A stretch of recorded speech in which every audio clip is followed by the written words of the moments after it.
दोस्तों, कैसे हो आप लोग। दोस्तों, आज हम बात करने वाले हैं कंस्ट्रक्शन साइट के बारे में। कंस्ट्रक्शन साइट पे हमेशा से साफ़ सफाई का मुद्दा रहा है। अगर हम साफ़ सफाई को अच्छे से मैनेज कर लें तो हम अपने साथ काम करने वाले और इन्वायरमेंट को नुकसान होने से बचा सकते हैं। तो आइए अब देखते हैं कि कंस्ट्रक्शन साइट पे साफ़ सफाई से रिलेटेड किन किन बातों को ध्यान में रखना चाहिए। देखिए, साइट पे डेब्रिस या किसी भी तरह के अननेसेसरी मटेरियल को रास्ते या वर्किंग एरिया में ना रखें। ऐसा करने से स्लिप, ट्रिप, फॉल या व्हीकल के आने जाने में दिक्कत हो सकती है। और फिर दूसरा है कि टूल्स, मशीनरी या किसी भी मटेरियल को उपयोग के बाद उसको उसके डेजिग्नेटेड स्टोरेज एरिया में ही रखा जाए, ना कि उसको साइट पे छोड़ दिया जाए या फिर किसी और जगह पे उसको छोड़ दिया जाए। ऐसा ना किया जाए, बल्कि जो उसके लिए डेजिग्नेटेड एरिया है, स्टोरेज एरिया है, वहाँ पे उसको रखा जाए और प्रॉपर उसको स्टैक किया जाए।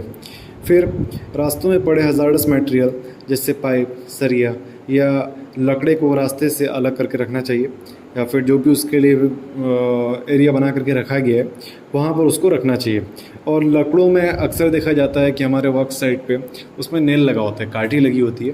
तो जो भी काठी है उसको हम साइड में रखें या ना रखें, उस काठी को उस नेल को हमें निकाल करके रखना चाहिए। कभी भी उसमें लगा हुआ नहीं छोड़ना चाहिए, क्योंकि कभी भी नेक्स्ट टाइम जब भी हमें उसकी ज़रूरत होगी हम उसको उठाएंगे तो वो नेल हमारे हाथ में या फिर चलते फिरते कभी अगर उस लकड़े पे पैर पड़ा तो हमारे पैर में भी वो उससे इंजरी हो सकती है। इसलिए उस नेल को हमेशा निकाल कर और सेफ जगह पे उसको रखना चाहिए। फिर किसी भी तरह के इलेक्ट्रिकल वायर को रास्ते में ना रखें। रास्ते में किसी भी इलेक्ट्रिकल वायर को नहीं रखना चाहिए।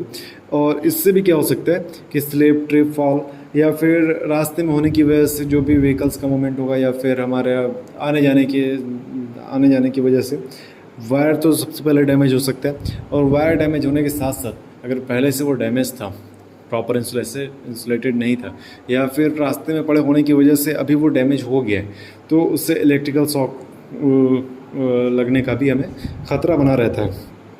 फिर है कि किसी भी वेस्ट मटेरियल को जितना पॉसिबल हो सके हमें उसे अगर रीयूज़ कर सकते हैं, उसको दोबारा से यूज़ कर सकते हैं तो उसको यूज़ करना चाहिए।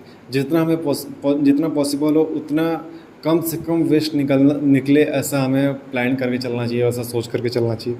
और जो भी हमारा वेस्ट मटेरियल है उसको जितना ज़्यादा रिसाइकल कर सकते हैं या फिर जितना जल्दी हम रिसाइकल कर सकते हैं उसको करना चाहिए। और अगर हम नहीं कर पा रहे हैं तो हमें उसको वेस्ट मैनेजमेंट अथॉरिटी बहुत सारी है जो इस तरह के वेस्ट मटेरियल को वर्क साइट के वेस्ट मटेरियल को लेती हैं, जो उसको रिसाइकल करती हैं या फिर उसको प्रॉपर तरीके से जहाँ पे डिस्पोज़ करना चाहिए उसको डिस्पोज़ करती हैं।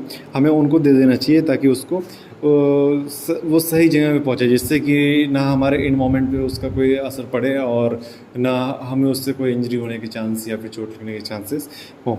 तो दोस्तों, उम्मीद करता हूँ कि आपको ये वीडियो अच्छा लगा होगा। आज के लिए बस इतना ही, मिलते हैं नेक्स्ट वीडियो में। तब तक के लिए बाय बाय।